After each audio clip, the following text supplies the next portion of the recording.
25 मार्च और 26 मार्च का दिन कन्या राशि के लोगों के लिए कैसा होने वाला है। देखिए, सबसे पहले इन 2 दिनों के तिथि, नक्षत्र और योग के बारे में बात कर लेते हैं। अभी जो 25 मार्च है ये बुधवार का दिन है। चंद्रमा इस दिन मिथुन राशि में होंगे, गुरु बृहस्पति के साथ युति करेंगे और योग जो बनेंगे वो एक तो सर्वार्थ सिद्धि योग बनेगा, सौभाग्य योग भी बनेगा और शोभन नाम का योग भी बनेगा।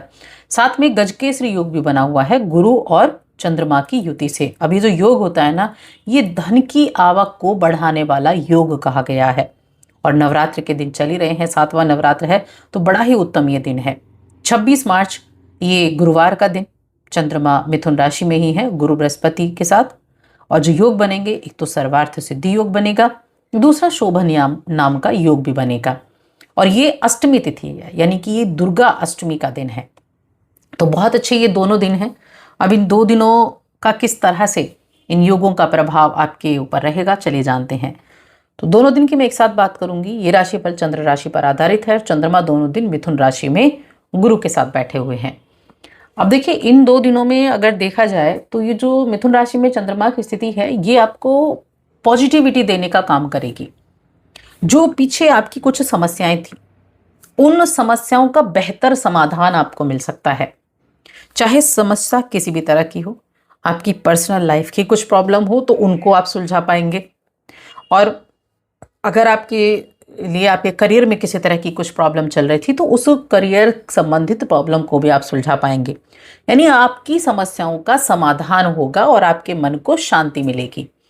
ये दोनों ही दिन आपके जीवन में जो चुनौतियां चल रही हैं, उन चुनौतियों से लड़ने की ताकत आपको देंगे। ऐसे ये 2 दिन आपके लिए होने वाले हैं। जहां तक हेल्थ की बात है, तो हेल्थ के मामले में दोनों दिन बहुत अच्छे बने हुए हैं, क्योंकि चंद्रमा जो है ना, वो आपके 11वें घर के स्वामी होते हैं। अब 11वें घर के स्वामी हैं और बैठे कहाँ? आपके मिथुन राशि में, आपके 10वें घर में बैठे हुए हैं। गुरु बृहस्पति के साथ चौथे भाव को देख रहे हैं। बहुत अच्छी ये स्थिति है। चाहे आप धन के मामले में कह लीजिए, चाहे आप परिवार के मामले में कह लीजिए, लग्जरी चीज़ों के मामले में कह लीजिए, प्रॉपर्टी के मामले में कह लीजिए, ये बहुत अच्छी स्थिति बनी हुई है। क्या क्या चीज़ें बढ़िया होने वाली हैं। आप हर एक स्थिति का सामना कर पाएंगे। आपके अंदर हिम्मत होगी, मजबूती से काम करेंगे, सकारात्मक रवैया रहेगा और किसी भी तरह की प्रॉब्लम क्यों ना चल रही हो, हर प्रॉब्लम की, हर बाधा को आसानी से पार कर पाएंगे।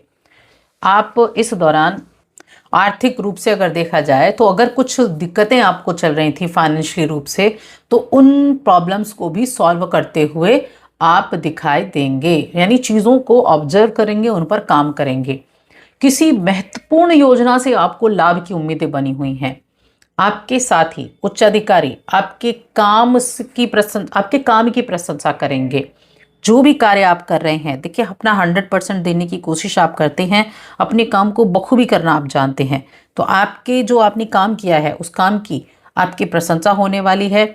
और आप भी जानते हैं कि आप में वो काबिलियत है जिसकी आवश्यकता है। इसीलिए आप अपने इन प्रयासों को उसी तरह से जारी रखें ताकि भविष्य में आपको उनके द्वारा अच्छे रिजल्ट देखने को मिल सकें। अगर आप बिजनेस करते हैं तो कोई भी नई योजना शुरू करने से पहले आपको सावधानी रखनी है। दोनों ही दिनों में किसी नए काम को शुरू करने से पहले आपको ध्यान देना होगा। 10वें भाव में जो गुरु की और चंद्रमा की युति है और 11वें घर के देखिए स्वामी हैं, तो लाभ आपको होगा और सामाजिक तौर पर भी आप काफ़ी ज़्यादा सक्रिय रहेंगे। लेकिन आप कोई ऐसा काम शुरू कीजिए जिसमें लागत कम लगे।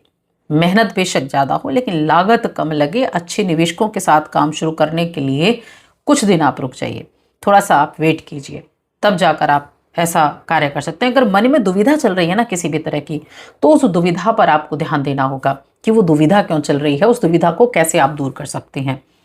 अब आपकी राशि के स्वामी को अगर देखें तो कुंभ राशि में राहु के साथ बैठे हैं और साथ में मंगल भी विराजमान है। मंगल की एनर्जी तो है ही, साथ में राहु का सपोर्ट भी पूरा यहाँ उनको मिला हुआ है। आपके जो 12वां भाव, आपका जो 7वां भाव है, वहाँ पर शनि विराजमान हैं, शनि बैठे हुए हैं। अब साथ में शुक्रदेव भी हैं।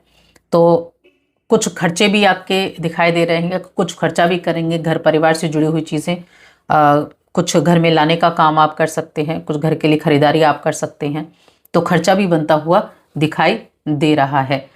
इसके अलावा अगर हम देखें स्टूडेंट्स की, अगर हम बात करें तो स्टूडेंट्स के लिए ये समय अच्छा रहने वाला है वैसे तो, क्योंकि इन 2 दिनों में जो बाकी अगर हम ग्रहों की देखें, अगर हम नक्षत्रों की बात करें तो काफ़ी अच्छा रहेगा, कुछ नया सीखने को आपको मिलने वाला है।